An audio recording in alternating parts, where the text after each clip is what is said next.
Welcome friends. Honda Activa 2012 model black colour vehicle.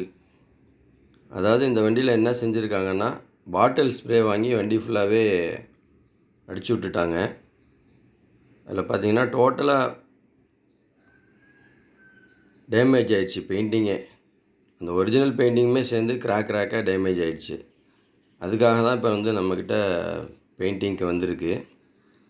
ஆனால் இந்த வண்டியை டோட்டலாக எல்லா வேலையுமே செஞ்சுருங்க அப்படின்றது மாதிரி சொல்லிட்டாங்க. உங்களுக்கு நீங்கள் உங்கள் விருப்பப்படி ரெடி பண்ணிக்கோங்க, எங்களுக்கு புது வண்டி மாதிரி இருக்கணும் அப்படிங்கிற மாதிரி சொல்லியிருக்காங்க.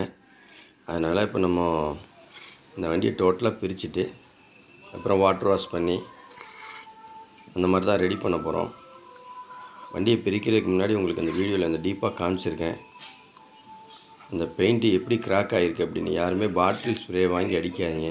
அதே மாதிரி வேறு பார்ட்ஸ், டிஓ பார்ட்ஸ் எல்லாம் போட்டு வச்சுருக்காங்க ஆம் கவரில்.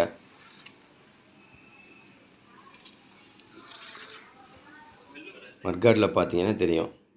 அந்த பாருங்கள், இந்த மாதிரி ஒரிஜினல் பெயிண்ட்டே கிராக் ஆகிடுச்சு. பாட்டில் ஸ்ப்ரே தயவுசெய்து யூஸ் பண்ணாதீங்க. இப்போ டோட்டலாக நம்ம பிரிச்சிட்டோம். இந்த மாதிரி பிரித்து தான் வாஷிங்க்கே அனுப்புவோம். வாஷ் பண்ணி வந்தோடனே அந்த ஏர் ஃபில்ட்ரு, பொல்யூஷன் ஃபில்ட்ரு, அதே மாதிரி பெட்ரோல் டியூப்பு, இந்த ராக்கர் கப்பு பீடிங்கெல்லாம் கசிஞ்சு ரொம்ப மோசமான நிலைமையில் தான் ஒரு சில வண்டிகளில் வரும். அந்த மாதிரி தான் இந்த வண்டியில். அதனால் அடிபாட்டம் ஃபுல்லாகவே பார்த்திங்கன்னா பயங்கர ரெஸ்ட்டாக இருந்துச்சு. அதை சிசல் வச்சு சுரண்டிட்டு வாட்டர் வாஷ் விட்டு ரெடி பண்ணிக்கிட்டோம். பிறகு பாடி ஜாமான் பூராத்தையுமே டிங்கர் ஒர்க்கு பார்த்துட்டு நம்ம ரெகுலராக எப்போவும் பெயிண்டிங்க்கு நம்ம ரெடி பண்ணுறது மாதிரியே ப்ரைமர் அடித்து பட்டி பார்த்து அந்த மாதிரி சர்ஃபேஸர் கோட் கொடுத்து கடைசியாக கலர் ஃபினிஷிங் பண்ணி ரெடி பண்ணியிருக்கோம். இதில் இன்னும் பார்த்திங்கன்னா நமக்கு மெக்கானிசமாக பார்த்திங்கன்னா ஃப்ரண்ட்டில் உள்ள சாக்கப்சர் புஷ்ஷு, ஆம்புஷ்ஷு, அது மாதிரி கிளச்சு சைட்லேயும் நம்ம வேலைங்க செஞ்சுருக்கோம். அதாவது ஆயில் சீல் மாற்றி புஷ்ஷு பெல்ட்டெல்லாம் மாற்றி வேலை செஞ்சுருக்கோம். பாடி கிட்ட பொறுத்தளவில் நிறைய ஃபிட்டிங் ஜாமான் மாற்றிருக்கோம். கம்ப்ளீட் ஸ்க்ரூ கிட்டு, கிளிப்பு, போல்ட் நட்டு, அப்புறம் ஃப்ரண்ட்டில் பார்த்திங்கன்னா இன்னர் சீல்டு 3மே புதுசு.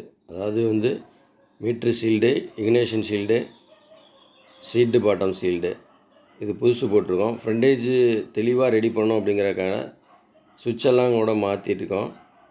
அது மாதிரி meter glass, 2 mirror, grip set, lever set, பின்னாடி பார்த்தீங்கன்னா danger light glass, seat assembly cover போட்டிருக்கோம்.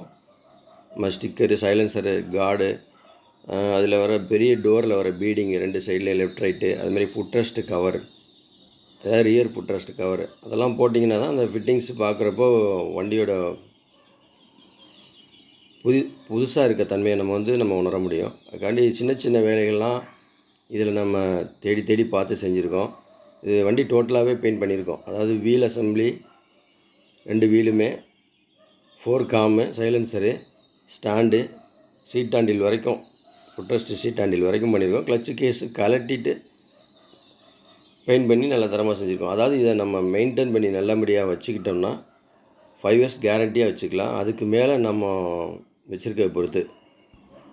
நாம் ரெடி பண்ணுற வண்டிங்களில் சின்ன சின்ன செலவுகளெல்லாம் பார்க்காம நம்ம அதெல்லாம் மாற்றிட்டு செய்யும்போது பார்த்திங்கன்னா ஒரு 2 இயர்ஸுக்கு விலையே சொல்லாது வண்டி.